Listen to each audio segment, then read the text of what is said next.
Bienvenidos una vez más a esto, lo que es Jóvenes en tiempos de crisis. Y el día de hoy tenemos una historia muy, pero muy particular, muy conocida entre un personaje de la Biblia que obviamente la gente se emociona, se identifica, y especialmente los jóvenes, porque estamos hablando de una etapa de este hombre muy, pero muy conocido, pero cuando era joven. Y para esto voy a pedir que la pastora Elizabeth, que se ve guapísima, siempre, aún en cuarentena estamos guapos, sí, claro que sí, nos lea un poquito, en o nos cuarentenas, narre. siempre dignos, nunca indignos.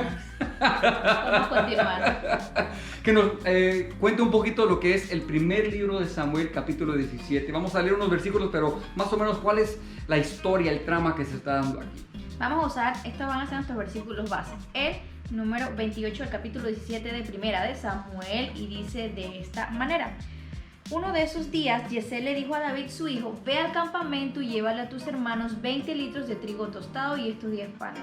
Y vamos a ir hasta el 20. Y David se levantó muy temprano, dejó las ovejas al cuidado de otro y fue a cumplir con el encargo de su padre Yesé. Llegó al campamento cuando el ejército salía en orden de batalla, lanzando gritos de combate. Y ahí continúa. Aquí hay 4 cosas que podemos ver de la vida de David en su juventud y adolescencia. Lo primero es que él fue obediente. La obediencia es clave en tiempos de crisis para un joven, porque un joven a veces se le conoce por ser rebelde, por ser, muy celoso, pero David era un joven prudente, un joven obediente, porque aquí vemos que su padre le dice: levántate y llévale alimento a tus hermanos y dime cómo se encuentran. La rebeldía puede disfrazarse de diversas maneras. No solamente, no, yo soy rebelde, sino yo me las sé todas. Y en este tiempo de crisis no las sabemos todas. Por eso precisamente el Señor nos está llamando a si mi pueblo se humillare.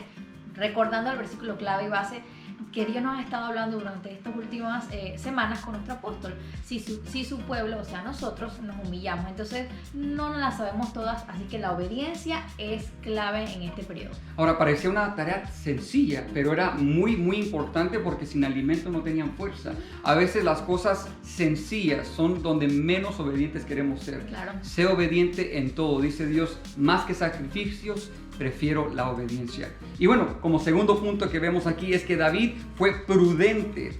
Dice que no perdió su tiempo en una discusión que su hermano quiso tener con él, y para eso vamos a leer otro versículo donde vemos este relato en el mismo capítulo 17. En el versículo 28 dice: pero cuando Eliab, su hermano mayor, lo oyó hablar con los soldados, se llenó de ira contra David y le dijo: ¿a qué has venido? ¿Con quién dejaste a nuestras pocas ovejas en el desierto? Yo sé que tú te crees muy valiente y también sé que por malicia has venido a ver la batalla. Y David le respondió: ¿y qué es lo que has hecho tú? Tú solo hablas por hablar. Es decir, mira, el hermano mayor estaba viendo a su hermano menor tal vez celoso porque había llegado y había menospreciado el trabajo de David, esas pocas ovejas que tienes. Y David, mira, fue prudente. En este tiempo uno tiene que ser prudente, no darle lugar a las conversaciones innecesarias, especialmente aquellas que solamente buscan riña. Y esto es importante porque las redes sociales se pueden prestar para esto. Claro que sí, es que a veces no son las peleas físicas las más horribles, sino las verbales, y no podemos entrar en confrontamientos innecesarios en estos tiempos de crisis, no solamente dentro de casa, sino con aquellos que no comparten nuestra fe o no conocen lo que nosotros conocemos, o no entienden por qué oramos como nosotros oramos. Pero no hay que entrar en esos conflictos, todo lo contrario, enfocados en la tarea. Sí, eso es prudencia. Ser prudente en este tiempo de crisis. No te involucres en conversaciones innecesarias.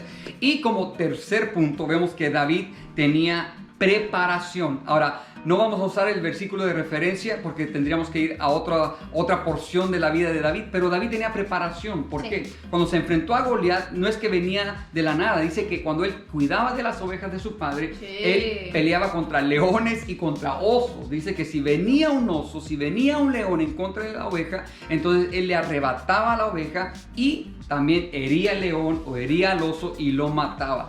Este es un tiempo de preparación para la juventud. Tenemos que prepararnos en intimidad con Dios. Nuestras armas, hay que tener muchas buenas armas. No, esa arma no.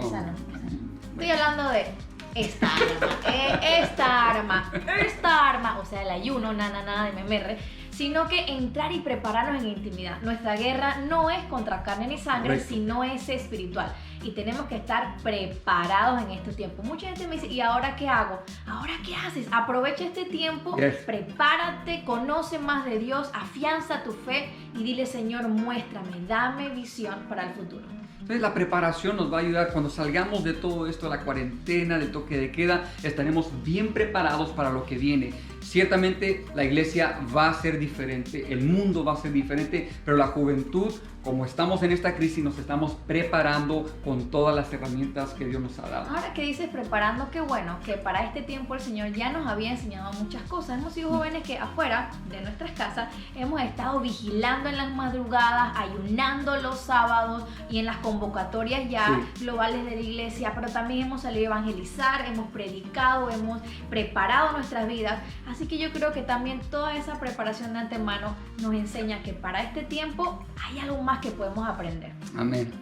Así mismo, el cuarto y último punto que queremos dejar con ustedes el día de hoy es David confió en Dios. La confianza de David estaba puesto en Dios porque cuando el gigante ya se enfrenta con Goliat, el gigante viene y dice, tú me estás insultando a mí, vienes como si yo fuera qué. Y vamos a ver el versículo clave donde vemos que Dios puso su confianza, no en su fuerza, sino en Dios. Dice el versículo 46, hoy mismo el Señor te entregará. Vamos a retroceder. Pero David le respondió, es muy importante, tú vienes contra mí, armado de espada, lanza y jabalina, pero yo vengo contra ti en el nombre del Señor de los ejércitos, el Dios de los escuderos, de los escuadrones de Israel, a quien tú has provocado. Ellos nos provocaron. Hoy mismo el Señor te entregará en mis manos, te voy a vencer y te voy a cortar la cabeza, y los cadáveres de tu compatriota se los voy a dar a las aves de rapiña y los animales salvajes. Ahí vemos que él le dice, el Señor te entregará en mis manos. Dios es nuestro guerrero, el que va delante de nosotros como poderoso gigante, y Él nos dará la victoria en este momento de crisis. Claro. Hay que simplemente depositar nuestra fe, nuestra confianza en Él, y que Dios se encargará de lo demás. Nosotros hacemos lo nuestro y Dios hará de su parte. Por eso el gigante, aunque era más fuerte, aunque era más experimentado, no tenía lo necesario cuando se enfrentó contra el Dios de Israel. Aparentemente ese gigante era demasiado para todo un ejército, pero sin embargo él dice, Dios te entregará en mis manos. Así que paz, tranquilidad, que esto pasará porque Dios está con nosotros. No pasará simplemente porque pasa. El apóstol predicaba que esto ya depende de la fe de un pueblo. Si la ciencia lo hubiese podido resolver, ya la ciencia lo hubiese resuelto. Si la tecnología lo hubiese podido resolver, ya lo hubiese resuelto. Quiere decir que está nuestra fe. Amén. Entonces los 4 puntos claves son: David fue obediente, David fue prudente, David tenía preparación y David confiaba en Dios. Esto creo que para cualquier joven en tiempos de crisis van a ser la clave para poder avanzar y ver que Dios nos dará la victoria. Bueno, y de esta manera llegamos al final de esta segunda entrega de Jóvenes en tiempos de crisis. No te pierdas la próxima vez. ¡Nos vemos!